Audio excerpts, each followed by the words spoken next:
आप सभी साथियों को क्रांतिकारी नमो बुधाय, जय भीम, जय भारत, जय संविधान। दोस्तों, मैं रमन जरन और आप देख रहे हैं अध्यात्म पावर। साथियों, इसमें कोई शक नहीं है कि चंद्रशेखर आज़ाद बहुजनों की एकमात्र पसंद है। इसमें कोई शक नहीं है कि चंद्रशेखर आज़ाद एक अम्बेडकरवादी नेता हैं। चंद्रशेखर आज़ाद जो हर किसी की पसंद हैं। चंद्रशेखर आज़ाद चाहे महिलाओं की आवाज़ हो, या फिर किसानों की आवाज़ हो, या फिर नौजवानों की आवाज़ हो, या फिर बहुजन समाज की आवाज़ हो, सड़क से लेकर संसद तक एकमात्र ऐसे सांसद जो सबकी आवाज़ उठाते रहते हैं। वैसे साथियों, भीम आर्मी के संस्थापक, आज़ाद समाज पार्टी के राष्ट्रीय अध्यक्ष वनगीना सांसद चंद्रशेखर आज़ाद की लोकप्रियता सिर्फ भारत में नहीं बल्कि अन्य देशों में है। बता दें साथियों कि आज़ाद समाज पार्टी के राष्ट्रीय अध्यक्ष वनगीना सांसद चंद्रशेखर आज़ाद आज कहीं लाइब्रेरी का उद्घाटन करने के लिए पहुंचे थे। वैसे साथियों, हर रोज़ ऐसे कार्यक्रम में चंद्रशेखर आज़ाद पहुंचते रहते हैं, लेकिन साथियों आज जिस तरह से उनका एक वीडियो देखने को मिला, कुल मिलाकर साथियों मेरी नज़र में वो वीडियो पड़ा जिसमें चंद्रशेखर आज़ाद लाइब्रेरी का उद्घाटन करने के लिए पहुंचे।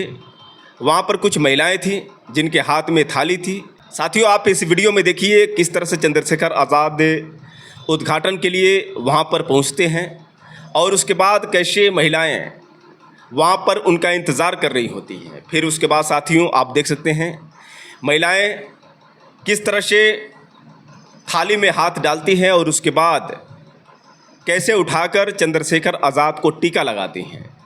चंद्रशेखर आज़ाद टीका लगवा लेते हैं और उसके बाद लाइब्रेरी में पहुँचते हैं।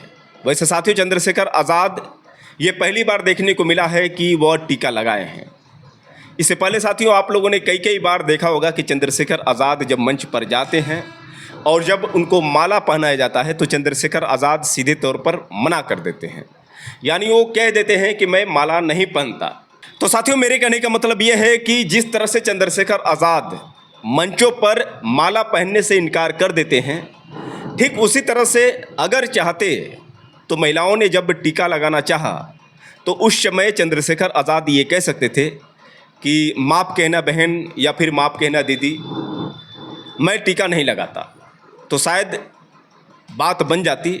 लेकिन चंद्रशेखर आज़ाद ने शायद इसलिए टीका लगवा लिया कि शायद इनको बात बुरी लग जाएगी, और यही कारण है साथियों कि चंद्रशेखर आज़ाद ने टीका लगवा लिया। लेकिन साथियों यहाँ पर सबसे बड़ी बात यह है कि अगर चंद्रशेखर आज़ाद खुद को अम्बेडकरवादी मानते हैं, अगर चंद्रशेखर आज़ाद तथागत बुद्ध व बाबा साहब डॉक्टर भीमराव अंबेडकर के सिद्धांतों को मानते हैं, अगर उनके विचारों पर चलते हैं, तो मेरे हिसाब से चंद्रशेखर आज़ाद को टीका लगाने से मना कर देना चाहिए था।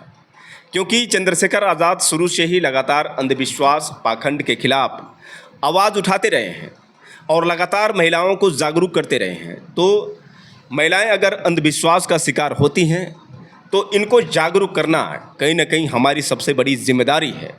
तो चंद्रशेखर आज़ाद चूँकि लाइब्रेरी पहुँचे थे उद्घाटन के लिए, और लाइब्रेरी वह जगह होती है जहाँ पर बच्चे जाकर पढ़ते हैं और बाबा साहेब डॉक्टर भीमराव अंबेडकर के मिशन को पूरा करते हैं। कुल मिलाकर साथियों, बाबा साहेब डॉक्टर भीमराव अंबेडकर को ज्ञान का प्रतीक कहा जाता है। कोलंबिया यूनिवर्सिटी ने द सिंबल ऑफ नॉलेज के नाम से उनको जाना। तो चंद्रशेखर आज़ाद को इस बात का बिल्कुल ध्यान देना चाहिए कि वह जब भी ऐसे मौक़ों पर जाएं और जब कोई टीका लगवाए तो उनको सीधे तौर पर मना कर देना चाहिए, क्योंकि बाबा साहब डॉक्टर भीमराव अंबेडकर और तथागत बुद्ध के सिद्धांत से ये परे है। और अंबेडकरवादी वास्तव में अक्सर देखा जाता है कि टीका नहीं लगाते हैं।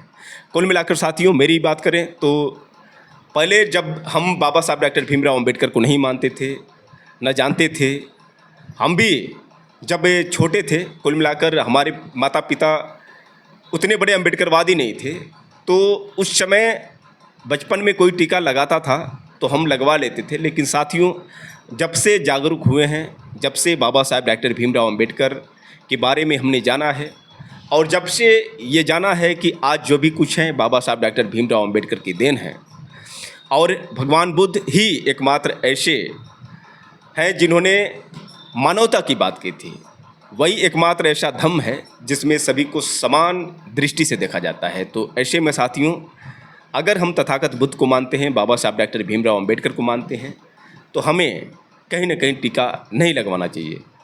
साथियों, आपको बता दें कि दामोदर सिंह यादव यानी दामोदर मंडल जो आज़ाद समाज पार्टी के राष्ट्रीय कोर कमेटी के सदस्य हैं, जो दतिया विधानसभा से उपचुनाव लड़े थे, जिन्होंने काफ़ी भारी मात्रा में वोट भी पाई थी, लेकिन वह हार गए।